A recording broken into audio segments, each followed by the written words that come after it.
Welcome to Maths Katta, my YouTube channel. Standard 10, Maths 2, Chapter number 2, Pythagoras Theorem. Today we are going to study some examples, very important examples, which are depends on the application of Pythagoras Theorem. These examples are always for 4 or 5 marks in the examination. Consider the example. In this figure, triangle PQR is given to you. M is a midpoint of QR. Segment QR is there. M is a midpoint of QR. Measure angle PRQ is equal to 90 degree. Then prove that PQ square is equal to 4 times PM square minus 3 times PR square. आता अशा प्रकारचं जर example परीक्षेला दिलेलं असेल तर आपण विचार कसा करायचा ते मुलांना आता या ठिकाणी तुम्हाला आधी विचार कसा करायचा ते बघायचं आहे. हे एक्झाम्पल्स 4 किंवा 5 मार्काला हमखास परीक्षेला विचारले जातातच, त्यामुळे याच्याकडे नीट लक्ष द्या. PQ square is equal to हे जे आपल्याला इथे दाखवायचं आहे तर ते बघितल्याबरोबर आधी आपल्याला टेन्शन येतं. असं न करता आता PQ कुठे आहे फिगरमध्ये, PM कुठे आहे यांचा विचार करायचा आहे. PR कसा आपल्याला मिळवता येईल या प्रत्येक गोष्टीचा आपल्याला विचार करायचा आहे.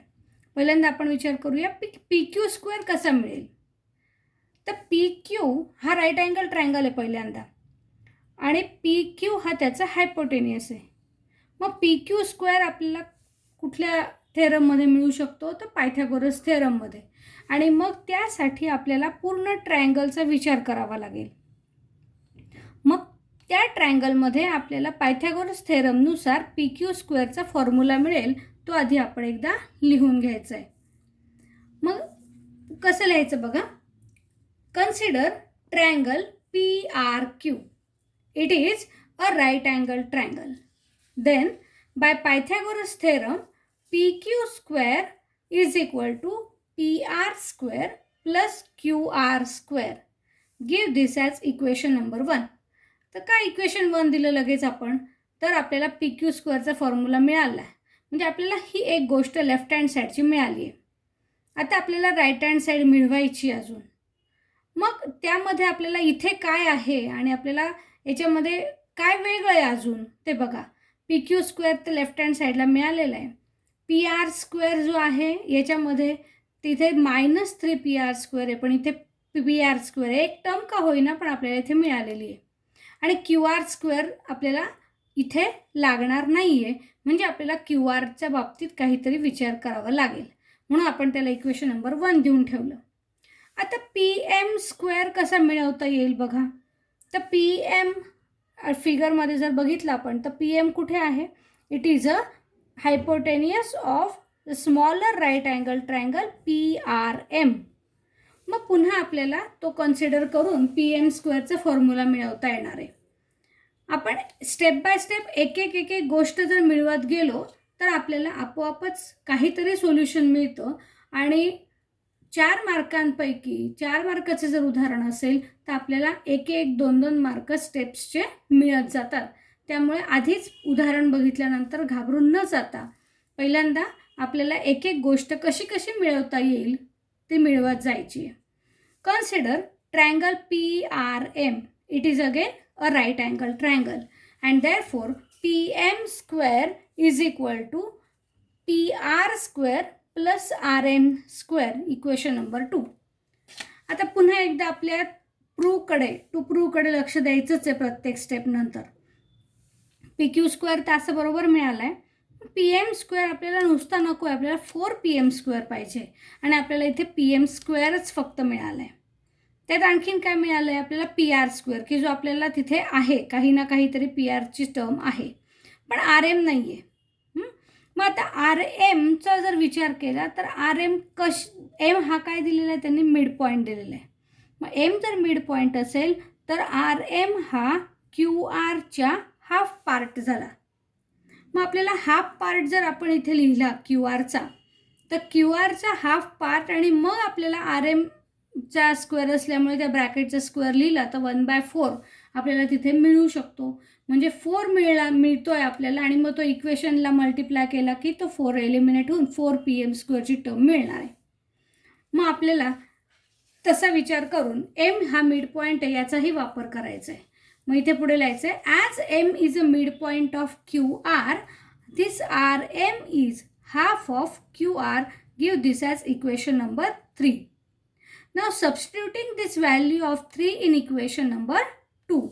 Then by 2 and 3 we get PM square is equal to PR square plus half of QR square.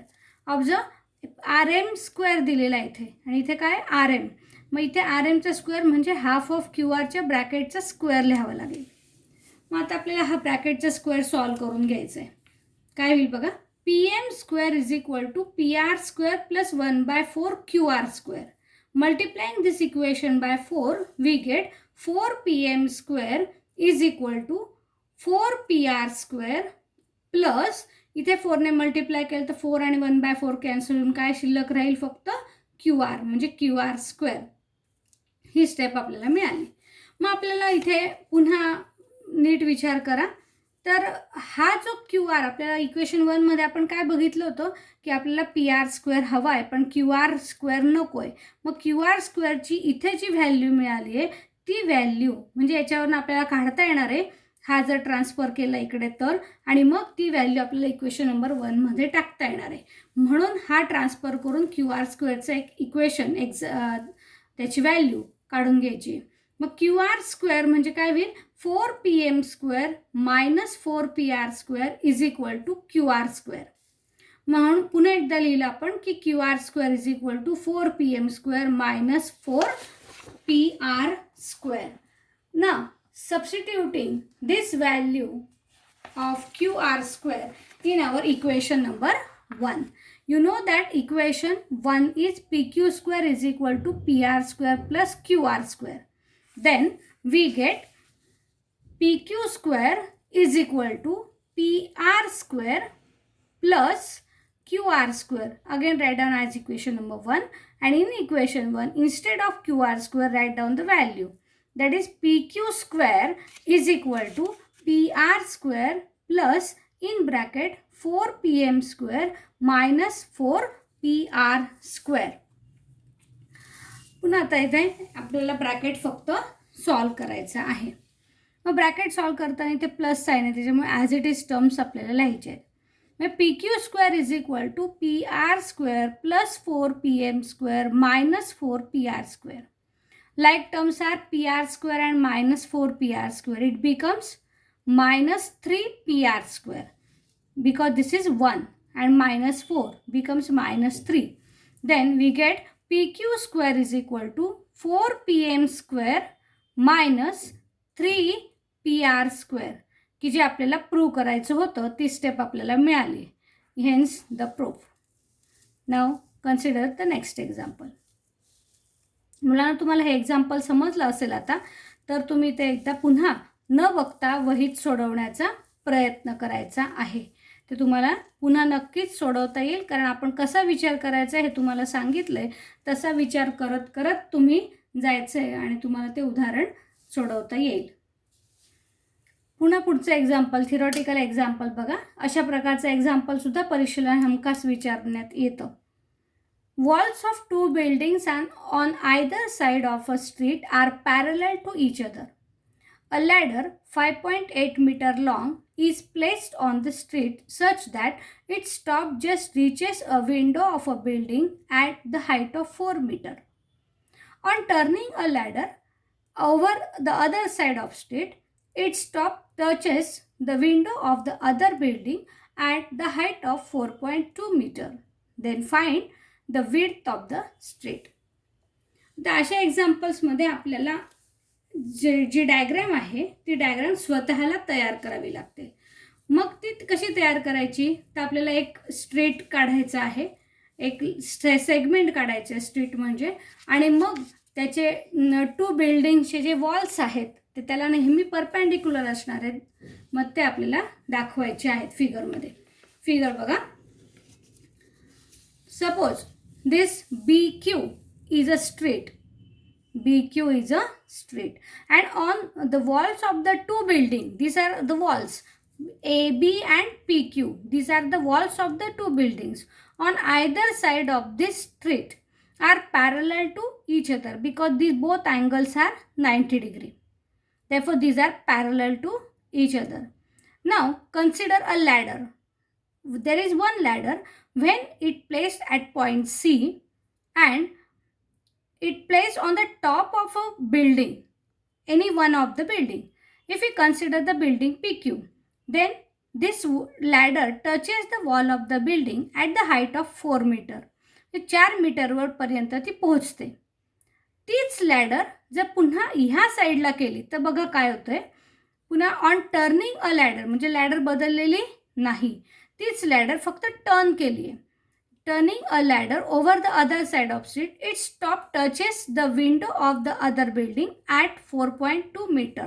म्हणजे इथे 4.2 मीटरवरती पोहोचते. आपल्याला ही पूर्ण लेंथ काढायची BQ, म्हणजे आपल्याला आधी BC काढावी लागेल आणि CQ पण काढावी लागेल. तेव्हा दोघांची बेरीज करून आपल्याला BQ मिळणार आहे. पण आधी ही फिगर काढल्यानंतर आपल्याला ह्या फिगरचं सगळं डिस्क्रिप्शन या ठिकाणी लिहावं लागेल.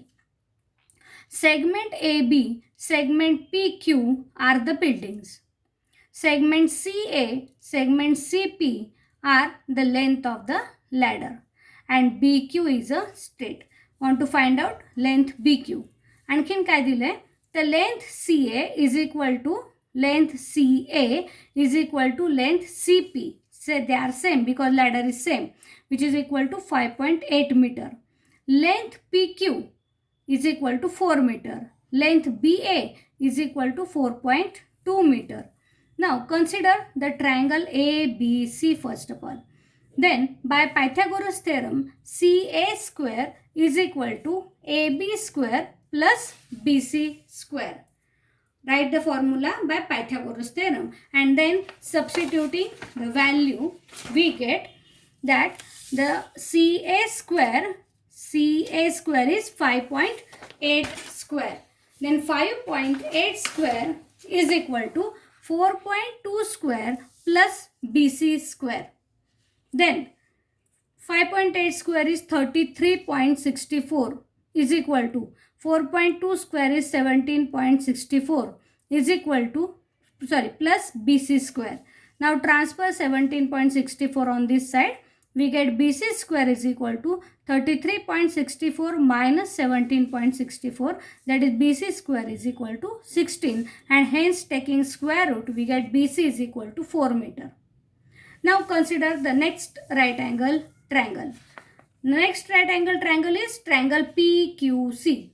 Again by Pythagoras theorem, PC square, it is a hypotenuse. Observe the figure again. Then PC square is equal to PQ square plus CQ square.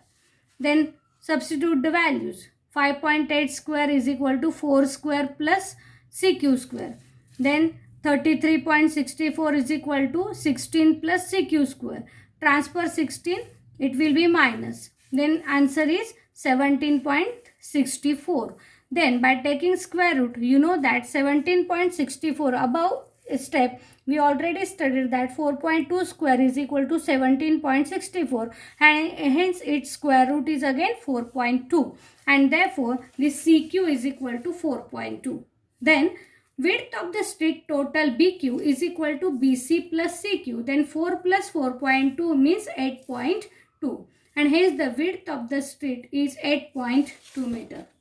If you understood this teaching, then like the video, share it with your friends, and subscribe the channel to get the next notification. Thank you.